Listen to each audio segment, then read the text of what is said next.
desculpa, quem tá colocando isso no debate público não é você, Dirceu. Não é, nem de longe. Não é, somos nós.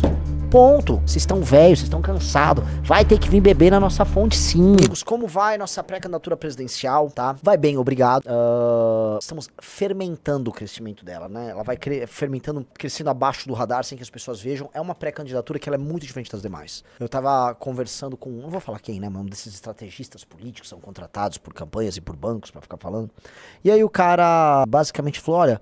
Muita gente não levava a sério a sua pré-candidatura porque a gente não via você falando dos assuntos do que os outros falavam. Lógico, né? Por isso que os caras têm avaliações assim, olha, há uma terceira via de direita que precisa surgir, então o Ratinho é isso. O Ratinho nem existia direito em redes. Mas o Ratinho...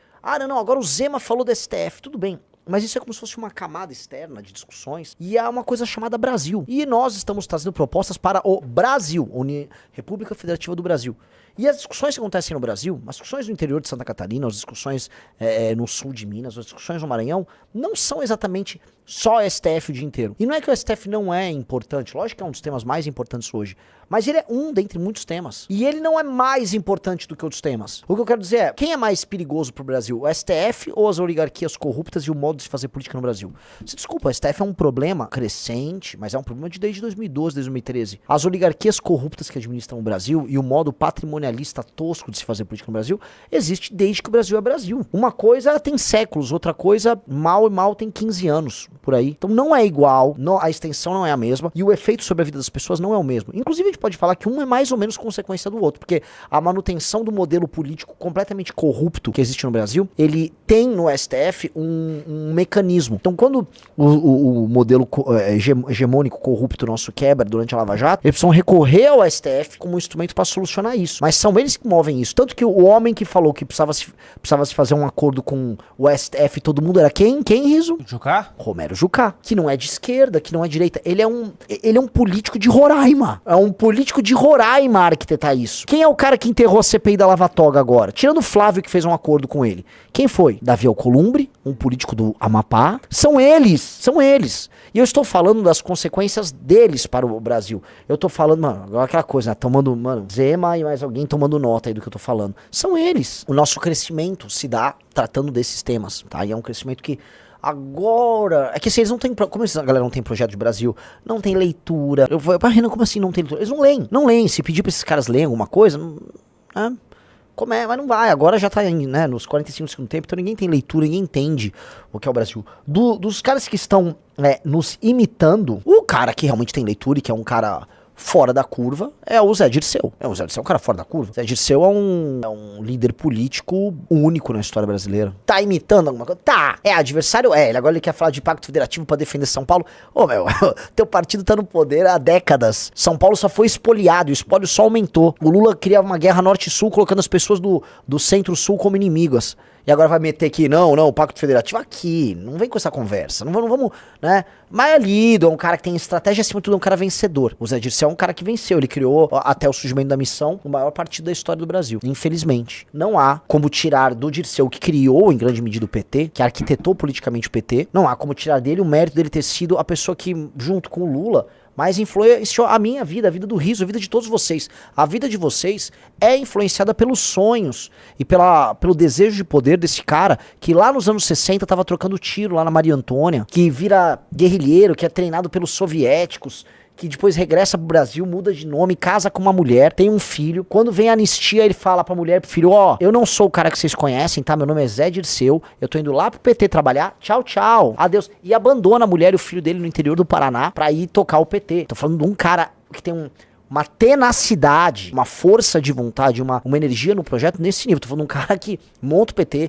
faz o PT crescer, vira ministro da Casa Civil do Lula, segura a bronca, puxa a cana pelo PT 2 vezes, não entrega a ninguém. Eu tô falando desse cara. Por mais que tenha essa tenacidade, tá imitando também, porque o grupo político dele carece de horizonte imaginativo, assim como toda a esquerda latino-americana, assim como a esquerda no mundo. Eu não entendo porque, assim, por mais que seja um inimigo, eu acho meio cringe, eu ficar, não, Zé Dirceu, maldito. Não, cara, ele é um adversário, ponto. Agora, cara, eu quero ter a mesma tenacidade que ele, pelo meu projeto, pelo projeto do meu time. Eu quero ter a mesma tenacidade que ele, mas eu quero derrotar ele. Agora, ele pegou pilha, porque assim, quando o Igor falou pra ele, você quer mostrar o trecho lá no Flow? Quando o Igor falou lá pra ele, aparece o Renan, ele nem respondeu. Aí depois a galera tirou onda no Twitter, e aí ele fez um vídeo me citando. Eu nem falo dele, aí quer ficar falando de mim? Então vamos lá, vamos ouvir. E o sistema político brasileiro só existe no Brasil.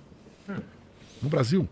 Você não tem fidelidade partidária. Tem um mês pra mudar de partido. Tá sem áudio. Você vê isso aí. Você falar isso lá fora no outro país, fala, não é verdade, não pode ser. Como é que é? Tem um mês que as pessoas, partido político em todos os países do mundo, você tem que ter fidelidade partidária. Você saiu 4 anos de quarentena. Você não vai ser candidato outra vez, você vai esperar. Segundo, em todo mundo, Câmara dos Deputados é proporcional à população de cada estado. No Brasil não, tem um mínimo de 8, máximo de 70. Sabe quantos deputados São Paulo perde? 41. São Paulo passa fogo nisso, né? São Paulo teria 111 deputados. Quem perderia? Aí querem falar, não, o Ceará... Não. Os 5 territórios que a ditadura criou como estado. Mas imagina criar, há 30 anos atrás, Roraima, Rondônia, Amapá e Acre como estado. Não tinha, eles juntos acho que não tinham 1,5 milhão de habitantes. Hoje eles não têm 3 milhões de habitantes e tem 4 vezes 8, 32 deputados. Quer dizer, metade quase de São Paulo. E se puser Tocantins, eles têm 40 deputados.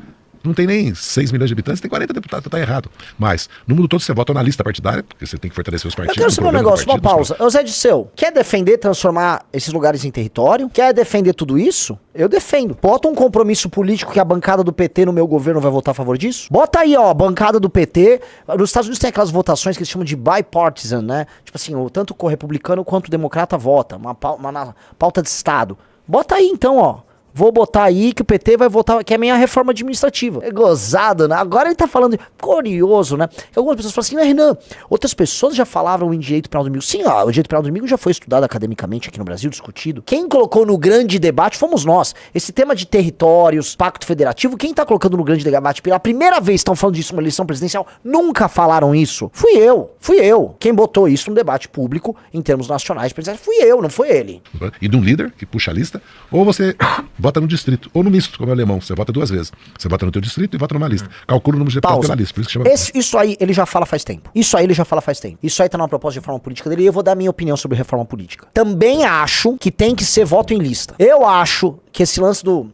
Votei pra deputado, e eu vou explicar pra vocês que estão nos assistindo agora. Votei pra deputado, eu voto na pessoa e não no partido. Você cria uma distorção colossal, porque você fica votando na tiriricagem do político paroquial local do centrão. Quando você tem voto em lista fechada, o partido monta a lista. E aí, a pessoa vota no partido. E aí, o número de votos que o partido tem gera proporção, e aí vai pegar o número de pessoas que estão na lista. A Argentina é assim, Portugal é assim. Então, em vez de você ter um deputado cuja função é ficar famoso, Erika Hilton...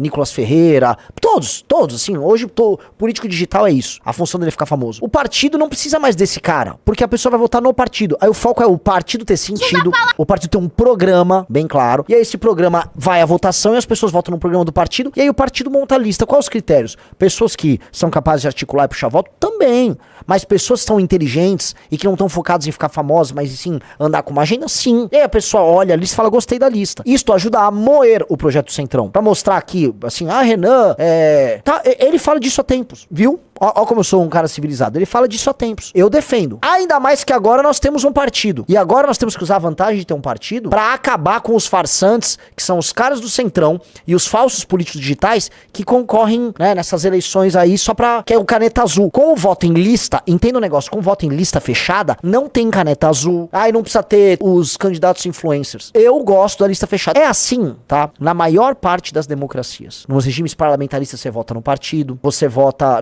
na Alemanha, né, você tem o distrital misto, você vota no cara do distrito e no partido, na lista do partido. Com isso, a gente resolve boa parte do problema do Centrão, porque aí você não vai ter que ter candidatos que representam a esfera de influência deles naqueles setores. Você tem o voto basicamente no partido. E aí o partido tem que fazer sentido do ponto de vista orgânico. Por que o Dirceu fala isso? Por que o Dirceu quer isso, meu querido Rafael Almeida Riso? Por que o Dirceu do PT prefere voto em lista fechada? Por que o PT se sai melhor nisso? Ele teria maior controle sobre os seus deputados. E não só isso, porque... os grandes influenciadores perderiam força. Não só isso, porque o PT é um partido, ele tem um programa. E aí, ele levaria vantagem sobre os demais porque ele é um partido e tem um programa. Por que é bom pra gente da missão? Porque a missão é um partido e tem um programa. Quem não vai gostar? O MDB, PP, União, que não são um partido, eles são uma confederação de deputados soltos. Então, nesse ponto, uma reforma que tem a lista fechada, eu sou a favor. O partido monta a chapa, aí você não tem que ficar fazendo essa coisa insuportável que a gente tem que fazer agora, que é ficar administrando influencer. Pega todos esses vagabundos que saíram do MBL aí, toda essa merda. É um monte de influencer. influencer, cara. Um monte de influencer. Infelizmente, deve ter mais aí na chapa da missão. Porque no fim do dia, né, o foco é preciso que caras tenham voto. E hoje o voto, ou você tem um ladrão que compra voto com emenda, com dinheiro roubado e tal,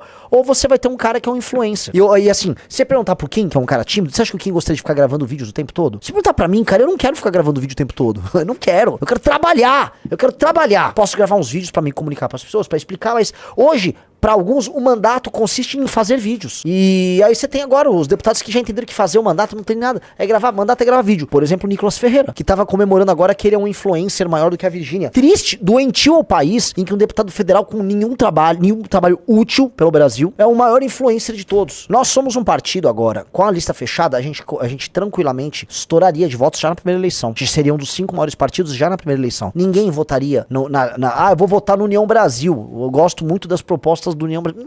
Ninguém votaria. Então a lista fechada é um caminho pra gente seguir. A Argentina lista fechada, Portugal lista fechada. Então Dirceu, vamos lá. Ou vamos falar o Renanzinho da Vila Mariana aí. Lista fechada. Agora a gente vai entrar com todos esses projetos. Eu quero ver se a bancada do teu partido é favorável. Se teus governadores aliados do Centrão lá do Nordeste vão querer uma revisão do Pacto Federativo. Porque tem que rever. Vão criar a política de metas que eu tô querendo colocar pra todos os estados em que há um desmame. Não dá pro governador do Maranhão ficar recebendo dinheiro o tempo todo, não melhorar em nada a vida das pessoas, a galera migrar do Maranhão para outros estados, a galera dos outros estados paga a conta disso, não tem dinheiro para investir na própria infraestrutura e o governador do Maranhão não precisa fazer lição de casa, ele só precisa usar o poder político superior dele, porque é desproporcional, para ficar apertando o governo federal para ter mais dinheiro. É isso que é a Federação Brasileira. E esta merda não faz sentido nenhum. É uma desgraça. E desculpa, quem tá colocando isso no debate público não é você, Dirceu. Não é, nem de longe. Não é, somos nós. Ponto, tá? Mas, eu fico feliz, fala, igual o Zema quer ficar falando das minhas pautas, fala também, pode falar. A gente já tá pautando debate público sem ter ganhado, isso é ótimo. Isso mostra que nós somos a fonte de água mineral, nós somos a água que eles vêm beber. Pode vir beber aqui na nossa fonte, é uma fonte inesgotável, as melhores ideias, as melhores mentes estão aqui. Vocês estão velhos, vocês estão cansados, vai ter que vir beber na nossa fonte sim. E é assim, a gente já tá pautando a imaginação de vocês. Lembra quando eu falei, vamos montar um partido e vamos criar um projeto em que as ideias irradiam da gente, no fim do dia, por mais que eles são adversários, eles admiram a gente. Você acha que o Nicolas, no coraçãozinho dele, não tem uma admiração ferrada? Pra ter que imitar palavra por palavra do que eu falo, tem uma admiração gigante, é doentio. Você acha que o Zema, quando imita com a equipe, eu acho que o Zema nem sabe, tá? Acho que ele só faz o que a equipe manda e a equipe fica assistindo. Acho que o Zema é um perdido. A equipe dele sim. O Zema também, normal, né? No fundo, copiar é o maior dos aplausos, né? Quando você imita alguém, não tem homenagem maior. Renan, como lista fechada sairia um Kim? Quando a gente não tinha partido, aí eu tô sendo ultra maquiavélico. Quando nós não tínhamos partido, a gente tinha que se infiltrar no sistema vigente até a gente conseguir um partido. Não era o melhor sistema. Eu já falava que não era o melhor sistema, um sistema ruim. Já defendi o distrital misto ou o voto de lista fechada. Agora que a gente tem um partido, ou seja, agora que o nosso caminho tem uma ferramenta, vamos todo mundo por lista fechada. Ponto. Distrital misto proporcional. E aqui no Brasil, nós uma hora vamos ter que fazer reforma tributária, reforma política. Porque, outra coisa, emendas parlamentares, 62 bilhões que sai da mão do executivo. Quem executa o orçamento? O Congresso pode aprovar o orçamento, mas quem executa é o executivo. Aí é uma evasão da atribuição executiva. E agora nós estamos vendo 93 inquéritos, 2,6 bilhões gastaram em shows. Tem prefeitura que faz um show que é mais que o... Assim, ô Zé Dirceu, ô Rizão, quem está falando exatamente, ele tem no detalhe, falar que não tá copiando o discurso, ô Zé, não força a mão. Não força a mão. Ou não é, Rizô? Pelo amor de Deus, cara. É força a mão, não força a mão. Ele seguiu um roteiro ali, seu. Cara. Não força a mão, brother. Serião. Custeio, investimento todo de saúde, educação e segurança do município. Então, começam a surgir as deformações. Então, tá parecendo o Renan Santos, falei isso aí que tá falando, hein, cara. Ele dá risada e ele não fala nada. Dá uma olhada na cara dele. Tenta dar um zoom. É que não dá pra dar zoom, né? Que é uma risada tipo, sim, mas não vou falar disso, né? Não vamos comentar. Santos, falei isso aí que tá falando, hein, cara. Aí eu já apalhei o cobor da risada. Aí o Dirceu olhando pra ele rindo. Olha ali a risadinha safada. precisa de uma reforma. Aí a gente precisa de uma reforma. Sim, Dirceu. É a minha reforma. Bota a tua bancada pra votar no meu governo. Tem um problema? Eu sei que o PT vai eleger deputado. Pode votar a favor da minha reforma. Não tem problema nenhum. Até porque é uma reforma. Se você tiver um mínimo de senso patriótico que quiser levar o Brasil do Centrão, se quiser supostamente cumprir parte do ideário original lá do PT, de enfrentar essas oligarquias corruptas que eu vou destruir, então, meu amigo, vota a favor aí. Pode votar a favor. É ou não é? Tô errado? Tô certo ou tô errado? Tá certo. E o que que acontece? O Dirceu, o Igor pegou ele no pulo, ele não soube responder aí. Aí ele faz, o que que ele faz? Aí ele vai no ambiente do Twitter e aí ele faz uns posts, ó, o MBL está chocado. Ninguém tá chocado nada, Zé. Ninguém tá chocado. Você nunca falou de compra de votos através de shows. Você não defendeu que São Paulo tava sendo roubado no Pacto Federativo e quando o seu partido ficou no poder de 2003 a 2016 e agora de 2023 até 2026, vocês não moveram uma palha pra isso. E você é muito influente no PTC, não adianta fingir que não é. Então não vem com essa conversa mole, que é conversa mole. Nunca fez nada. Nunca fez nada porque nunca interessou. Porque como o povo de São Paulo e do Centro-Sul não votava no PT, era conveniente trabalhar com um pacto federativo em que vocês compravam o apoio do Nordeste. Que foi assim que vocês ganharam as eleições e montaram a estrutura. Tanto que o partido de vocês cresceu foi nos estados do Nordeste, fazendo acordo político com as oligarquias locais. Foi em Pernambuco, na Bahia, Piauí. Vocês fizeram isso. Só no Norte começou a dar caca, né? Que o PT até tinha alguma coisa, mas começou a se embaralhar todo lá. Então, slow down, take it easy. E com certeza não foi no Renan Santos ou na turma do MBL que busquei inspiração. Que coisa chata, Zé. Não seja aí, não seja bobo. Não seja bobo. O seu discurso está absolutamente igual. É uma questão probabilística. Você falar sobre shows. Eu sou o cara que pautou isso no Brasil inteiro. O Wesley Safadão, hoje. Pior que tá engraçado. O Wesley Safadão hoje está basicamente respondendo a entrevistas falando sobre os shows dele. Tô sendo processado por ele, ao mesmo tempo em que. Tribunais de conta e ministérios públicos estão trabalhando para cancelar os shows agora. Foi iniciada uma revolução sobre o assunto. E você quer tirar uma lasca aí e misturar com uma ideia de reforma política que não abrangia essa temática.